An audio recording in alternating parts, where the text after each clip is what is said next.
Hello friends, कैसे हैं आप सब। आशा करती हूँ आप सभी अच्छे होंगे। आज मैं आपके सामने लेके आई हूँ एक और टॉपिक, वो है realisation concept. Realisation concept basic accounting principle का बहुत ही महत्वपूर्ण कंसेप्ट है।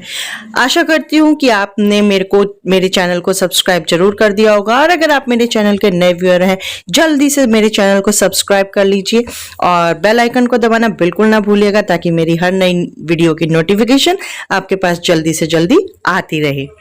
चलिए स्टार्ट करते हैं। रियलाइजेशन कंसेप्ट को समझते हैं। ये रियलाइजेशन कंसेप्ट क्या है? This concept speaks about recording of only those transaction which are actually realised. इसका मतलब क्या हुआ कि रियलाइजेशन कॉन्सेप्ट के बेस के ऊपर जो हम हाइपोथेटिकल ये नहीं मानते कि असेट को हम अभी सेल करेंगे, इसका पैसा हमको इतना रियलाइज हो जाएगा। मान लीजिए एक्सपोज करें कि आपके पास एक लैंड का एक हिस्सा है और उसको सेल करना चाहते हैं हम, तो जो मान लीजिए हमने उसे खरीदा था 1 करोड़ रुपए में हमने खरीदा था, उसका मार्केट प्राइस है 20 करोड़। क्या जरूरी आपको 20 करोड़ मिल जाएगा? ये पॉसिबिलिटी है। 19 मिल सकता है, 18 मिल सकता है, या 19.5 मिल सकता है, क्योंकि आप मान के चल रहे हो मार्केट प्राइस 20 करोड़ है। रियलाइज हो सकता है जब आप उसको सेल करेंगे, एक्चुअली में जितना रियलाइज करेगा, जितना मिलेगा, वो चीज रियलाइजेशन कॉन्सेप्ट में हम एंट्री करेंगे। जब बिजनेस बंद होता है तो जो मार्केट वैल्यू बैलेंस शीट में अलग अलग लिखी होती है, लेकिन जो बिजनेस को बंद करना होता है, लिक्विडेशन करना होता है जब हमें, तो जो ऑनर्स होते हैं ना, वो क्या करते हैं कि जो उसकी असेट्स होती है उसको औने पौने करके बेच देते हैं, कि मतलब खरीदने वाला खरीद ले और हमें जल्दी से जल्दी पैसा दे दे। हर हालत में सेल ऑफ करने के चक्कर में होते हैं वो लिक्विडाइजेशन के समय। तो हमको कम ही मिलता है रियलाइजेशन में। रियलाइज कितना हुआ? कम मिलता है। जो हमको एक्चुअली रियलाइज मिलता है वो चीज हमें रियलाइजेशन कॉन्सेप्ट में देखनी होती है। अब मान लीजिए एक एग्जाम्पल देते हैं। सेल और profit on sale will be taken into account only when money is realised. Means जब हम प्रॉफिट या सेल करेंगे जब हम, तो और profit on sales will be taken, हम उसमें एंट्री करते हुए हम उसको देखेंगे जो भी हमको हाथ में पैसा आया है, मनी जितना हमें रियलाइज्ड हुआ है। आइदर कैश इज रिसीव और legal ownership is transferred.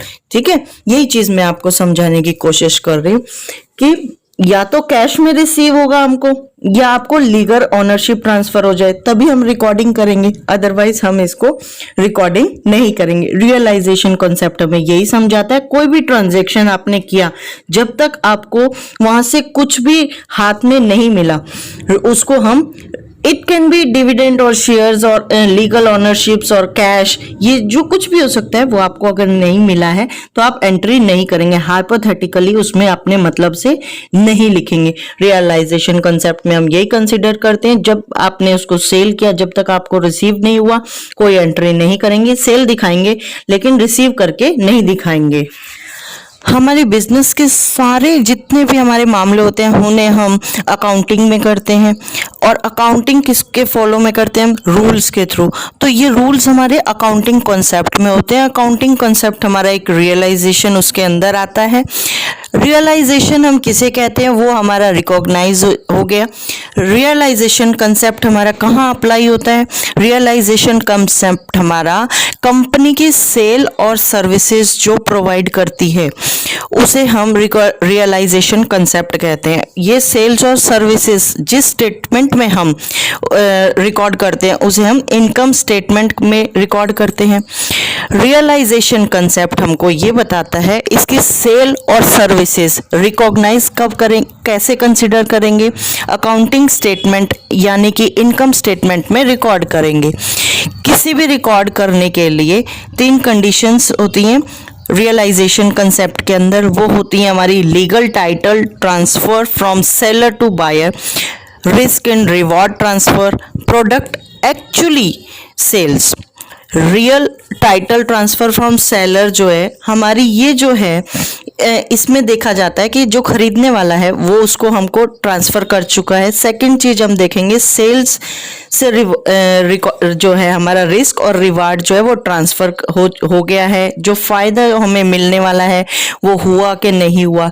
Risk मतलब 1 महीने में हमको ये चीज लेनी है, हमने कहा 1 मंथ में अपने पास रखें और हमें मनी दे दीजिए। अगर डिफेक्ट आ जाता है तो आप हमें वापस कर सकते हैं। मान लीजिए एक हमने जूता लिया, 1 महीना आप अपना इसे इस्तेमाल करके देखिए, अगर कोई नुस्ख आ जाता है तो आप वापस कर दीजिए, जैसे आपका वारंटी होती है।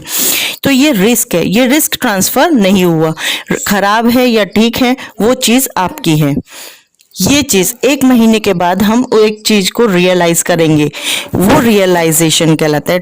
तीसरी हम हमारी आती है प्रोडक्ट्स एक्चुअली सेल, जो मतलब प्रोडक्ट हम एक्चुअली में सेल कर चुके हैं उसको हम रिकॉर्ड करेंगे। एक हाथ से दूसरे हाथ में चीज जा चुकी है। इसके अलावा रियलाइजेशन कॉन्सेप्ट हमें क्या बताता है, क्या रिकॉर्ड करेंगे इसमें, अर्न क्या करेंगे हम इसमें, कैसे इसमें अर्न किया, कैसे इसको एक छोटे से एग्जाम्पल के थ्रू मैं आपको और समझाती हूँ कैसे अप्लाई कर। मान लीजिए हमने एक प्रोडक्ट की सोप की कंपनी का काम शुरू किया 1 जनवरी 2018 को। वो हमने 50,000 को बेचने हैं। ये एक ऑर्डर आ गया हमारे पास, ठीक है, 50,000 रुपये का 1 जनवरी को। अब सोप हमने कब सेल करने हैं, 1 फेब 2000 समथिंग जो भी ईयर हम लेना चाहें वो करें। 1 फेब 2018 को सोप का सेल हो गया, मतलब 1 महीने के अंदर हमने उसको सेल कर दिया। कितने पैसे हमारे जो रिसीव हुए, जो हमने खरीदी थी वो, जब मान लीजिए जिसने खरीदी है ना वो 30,000 रुपये हमको कैश दे दिए फरवरी में, साथ के साथ 50,000 का हमने प्रोडक्ट सेल करना था, 30,000 हमारे पास कैश हो गया। और उसने कहा मैं मार्च में दे दूंगा 20,000 रुपये। जो 30,000 हमारे पास पैसे आ गए ना, इन्हें हम कैश सेल कहेंगे। और जो फ्यूचर में हमारे को 20,000 रुपये देने हैं ना उसने, वो हम क्रेडिट सेल में नोटिस करेंगे। इन दोनों सेल्स कहेंगे, एक को सेल को हम कहेंगे कैश सेल और एक को हम कहेंगे क्रेडिट सेल। तो जो हमारी कैश सेल हुई है ना, हम उसको रिकॉर्ड करेंगे, कैश आ गया, उसको हम क्या दिखाएंगे, ये रियलाइजेशन कॉन्सेप्ट में। रियलाइजेशन कॉन्सेप्ट में इसको हम कंडीशन लगा के दिखाएंगे कि ये क्रेडिट में। ऑर्डर आया, कब आया, 1 जन को हमने चीज़ ना बेची है, ठीक है, इसका ये हमारा, ठीक है, रिस्क एंड रिवार्ड हमारा ट्रांसफर कर दिया। उस वक्त हमने चीज को हमने अपने को दे दिया। सेल कब किया, 1 Feb, risk and reward transfer.